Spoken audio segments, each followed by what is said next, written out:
Muito bem. Por que é possível adjetivar grande parte dos membros do STF como delinquentes? Simples, porque os delinquentes estão sempre fugindo à sua responsabilidade. Né?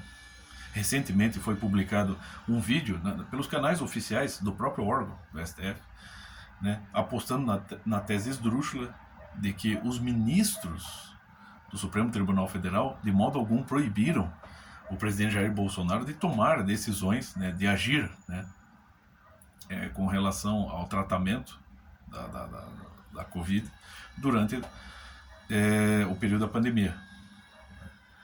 Sendo que o documento que o proíbe de agir durante a pandemia foi lido 2 vezes na Jovem Pan, em transmissão da Jovem Pan pelo jornalista Guilherme Fiuza.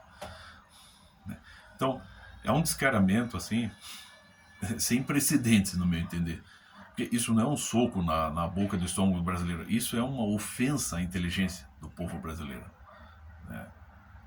É claro que essa gentarada, esses ministros que foram os ministros que apoiaram isso, sobretudo os que foram empossados de seus cargos, né, por indicação de Lula e de Dilma, ou seja, 2 presidentes do Partido dos Trabalhadores.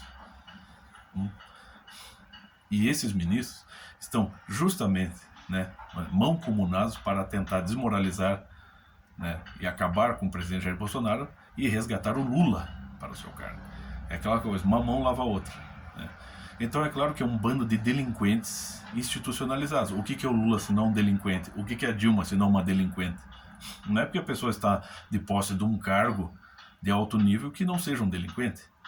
É só você pegar na história. Quantos psicopatas aí já não estiveram atuando em cargos de alto nível? Então, é claro que essa gentarada, esse grupo de pessoas está tentando fugir da sua responsabilidade. Né? Então, os ministros do STF que aprovaram, né, essa medida que retirou do presidente Jair Bolsonaro o poder de agir durante a pandemia e que concedeu poderes absolutos, quase absolutos, para prefeitos e governadores, sim, eles são responsáveis diretos por esse número de óbitos por Covid, né, que já ultrapassa 500 mil. Se é que essas estatísticas são verdadeiras, mas já que se dá muita importância a isso, beleza. Vocês, ministros do STF, são genocidas. Vocês, prefeitos e governadores, sim, que usaram e abusaram das suas prerrogativas concedidas pelo STF, são responsáveis, né, por esse número de óbitos. Vocês, prefeitos e governadores que adotaram essas medidas, são genocidas. O ex-presidente e ex-presidiário, o senhor Luiz Inácio, é um genocida justamente por ter sancionado o Estatuto do Desarmamento, que fez centuplicar o crime aqui no Brasil. É só você estudar as estatísticas. Né? E aqui, eu não gosto de clichê, mas você tem que evocar o clichê, né? Virou um clichê e na época foi muito repetido.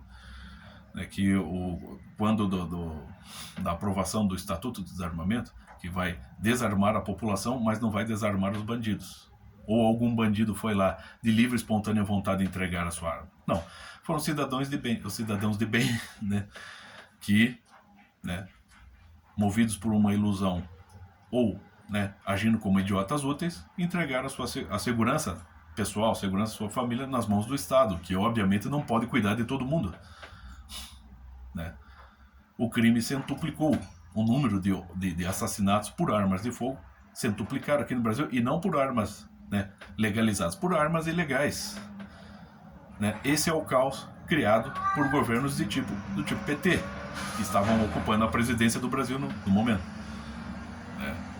Esse é o resultado. E hoje nós temos, né, um movimento parecido, que tenta, né, vamos dizer assim, tenta dificultar cada vez mais a vida do cidadão de bem, do cidadão que só quer, né, usufruir dos seus direitos e dos seus deveres. Então, esse pessoal do STF, esses membros do STF, são todos genocidas, governadores e prefeitos também, os que apoiaram isso. Né? Porque, e agora, com relação ainda ao voto auditável, né, o voto impresso, quer dizer, basicamente virou crime exigir que o voto seja, né, impresso e que seja contado que a apuração dos votos seja pública e não secreta. Quer dizer, uma grande parte do povo exigindo a apuração honesta, clara, transparente dos votos, e isso é considerado desonestidade, isso é considerado o quê? Golpe, tentativa de golpe, fraude, né? Isso não é inversão, gente, isso é canalice. O pessoal que é contra isso, que fica tentando, né, qualificar isso como um golpe sendo manejado em massa, é gente canalha, né? Porque se você está pedindo transparência, o próprio presidente pediu transparência. E teve uma idiota ainda, de uma deputada do PSOL, que ainda estava tentando debochar do presidente, porque ele disse que, porque o presidente afirmou que né, nas eleições de 2018 houve fraude. E ela insistiu, mas ele ganhou o pleito, né? Ele foi eleito presidente, como é que ele pode dizer que houve fraude? Sim, ele ganhou no segundo turno, ele poderia ter ganho já no primeiro. Na verdade, ele foi eleito no primeiro turno.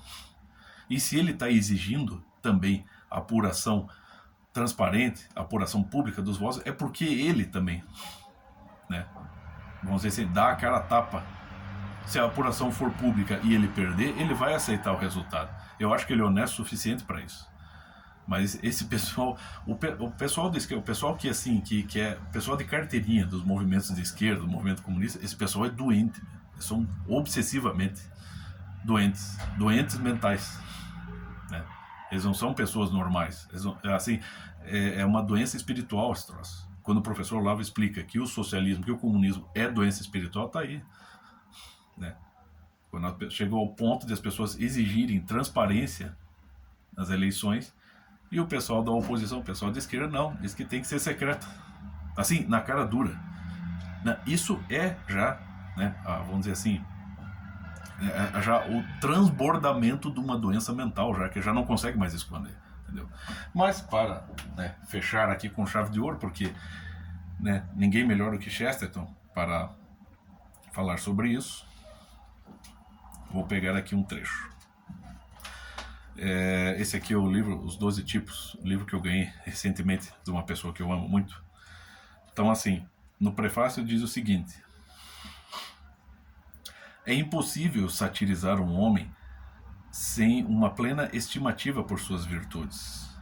É abusivo em política o hábito de descrever um oponente de outro partido como integralmente desumano, como inteiramente alheio aos interesses de seu país, como cabalmente cínico, o que nenhum homem jamais foi desde o início do mundo, né? Isso é sabedoria. Isso é o diálogo, né? Que é o que esse povo de esquerda não tem.